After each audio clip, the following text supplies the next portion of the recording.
Borrowing capacities could explode by up to 35% on the back of stage 3 tax cuts, lending assessment changes, and interest rate cuts in 2024 and beyond. If this happens, it only means one thing for property prices. Borrowing capacities and house prices are closely correlated, particularly here in Sydney. In this video, I'm going to go through how borrowing capacities have changed year on year from 2017 all the way to 2024 and show you that house prices are correlated with these changes. In fact, every time borrowing capacities have gone down or up, house price direction has changed.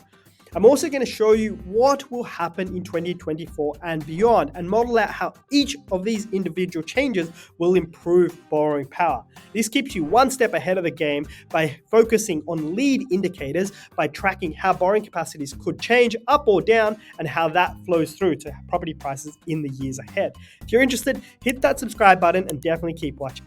Hi, I'm Reedham Syed, founder of Confidence Finance, 6 times top 100 mortgage broker here in Australia. And today I have the pleasure of working with thousands of property investors all across the country, helping them grow, build, and scale their property portfolios.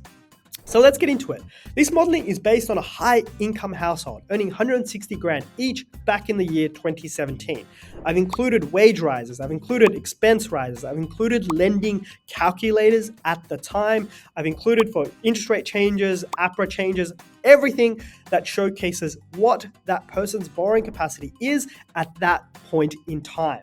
And what you can see over the last 7 years is borrowing capacities have moved down and up a lot. There's been a whole number of inflection points that change the direction of borrowing capacities, and also importantly, house prices have simply followed this, which is really, really interesting. You know, what drives Sydney house prices? Is it population growth? Is it rental prices, construction costs? All of this stuff is noise in comparison to the amount of money people can borrow and the price they pay for it. This is ultimately what has led to changes in house prices and caused this roller coaster down and up to house prices over recent years. If you take a look at this chart, in 2017, we had about a 15% fall in house prices and borrowing capacities fell roughly that much too. This was on the back of the Royal Commission at the time, banks really tightening up living expenses on lending calculators, and that drove down borrowing capacities, and banks felt very, very risk conscious. It was very hard to get a loan then, and the process for getting it was very slow, arduous, and that caused property prices to come down. Meanwhile, what the regulators did then was realize, hey, the economy is slowing down way too fast here. And what we need to do is change the frameworks. What they did was APRA came in and had this huge change, a huge systemic change. They got rid of this 7% floor rate that's been in existence for a long, long time at that point. And they said, look, you can just apply whatever assessment rate you want, just ensure you have a 2.5% buffer on top of the interest rate you pay. What that caused was the assessment rate came down all the way to 5%. That is, banks assumed an interest rate of roughly 5% when working out how much money to give to you. The exact same time, we had stage 2 tax cuts go in, and the RBA threw a couple bullets too and dropped interest rates a few times in 2019. What that did was spark a mammoth property boom, the biggest ever property boom in absolute terms to Sydney that it's ever seen.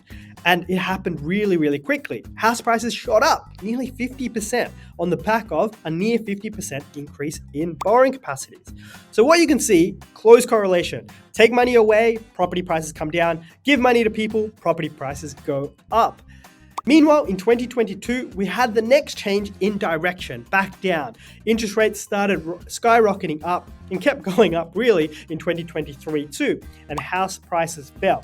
It went to almost the biggest decline in 40 years, but didn't quite get there. By 2023, the market had started increasing again. This is a little bit different to borrowing capacities for 2023 because borrowing capacities actually continued to fall in 2023 from those further rate rises. There were 5 rate rises last year, and borrowing capacities fell as a result.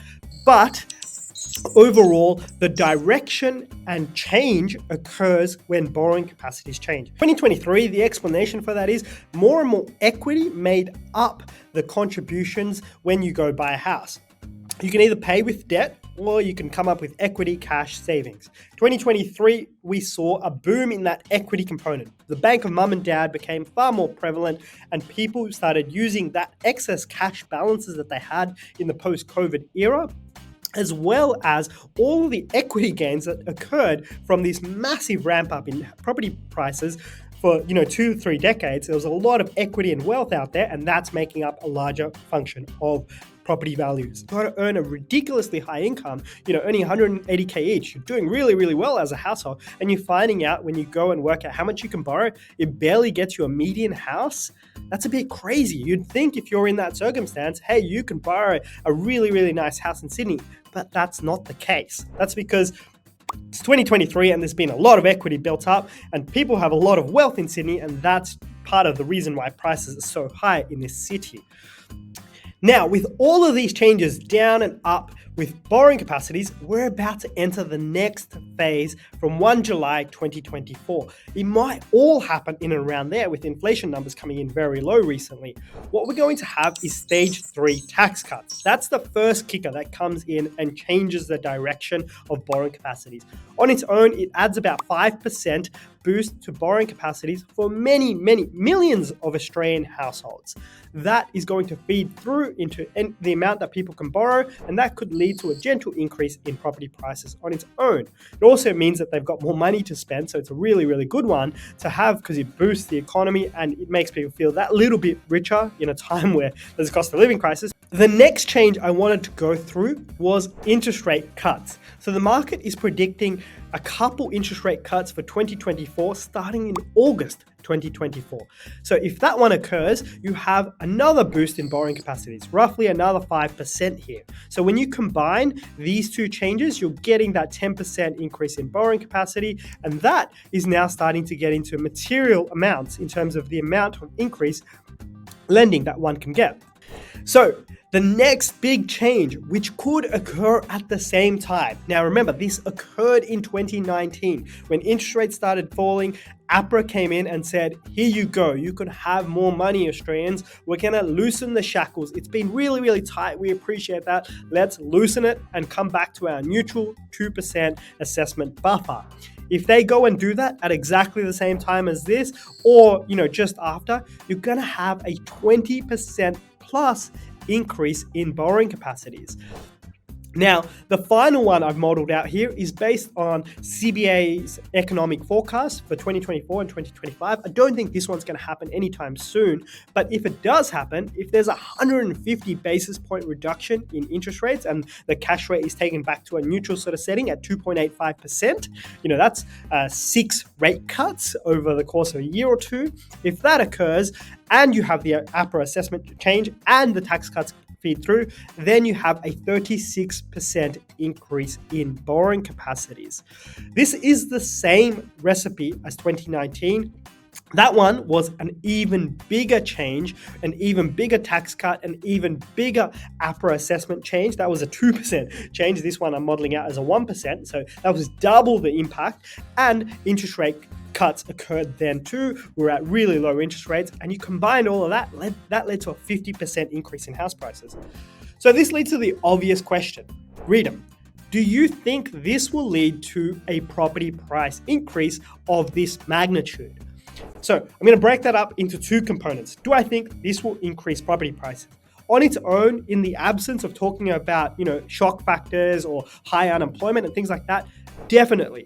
We have a history in this city of showcasing when people get more money, house prices go up. I don't see why that would change. So will this total impact improve property prices and housing demand? Definitely. I think that one's a given. In terms of the quantum, how much will this increase property prices by? In my opinion, it won't increase it by the same quantity as the increase in borrowing capacity. The reason for that is the numbers have to make sense when you're going and purchasing property in Sydney. Right now, the rent or buy spread is as large as it's ever been. That means it costs more to own a home than to rent, and that spread in the price difference between the two is as large as it's ever been, which is a really, really demotivating factor for owner-occupiers to go out there and go and buy, and for investors as well, because it means that they're getting a large negative yield spread.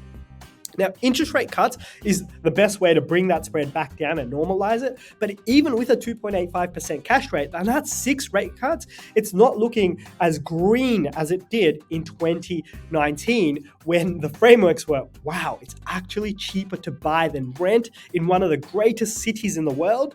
That's a little bit crazy and not normal. And that's why property prices shot up, because the numbers made sense. When you're sitting there on computers and families and households are deciding, hey, should I rent or should I buy? And investors all across the city are trying to work this out. It spat out big green lights.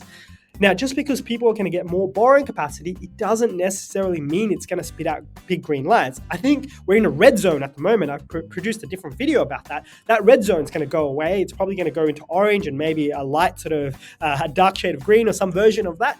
But it's not enough to lead to the same quantum of price rise as this borrowing capacity difference here.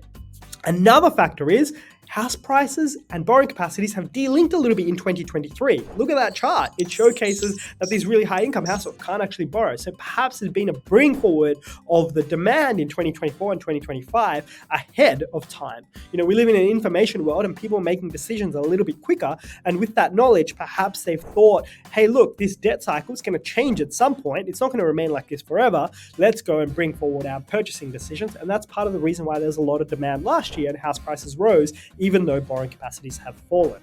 So there's my take. This research showcases that borrowing capacities are going to increase a lot in the years ahead, and we are approaching the sort of bottom point to borrowing capacities, and that is going to have positive momentum to property markets, but it won't lead to the same increase in property prices as it did in 2018-19. That was an anomaly, crazy talk. That won't be matched from these changes. Leave your thoughts below and definitely hit that subscribe button too.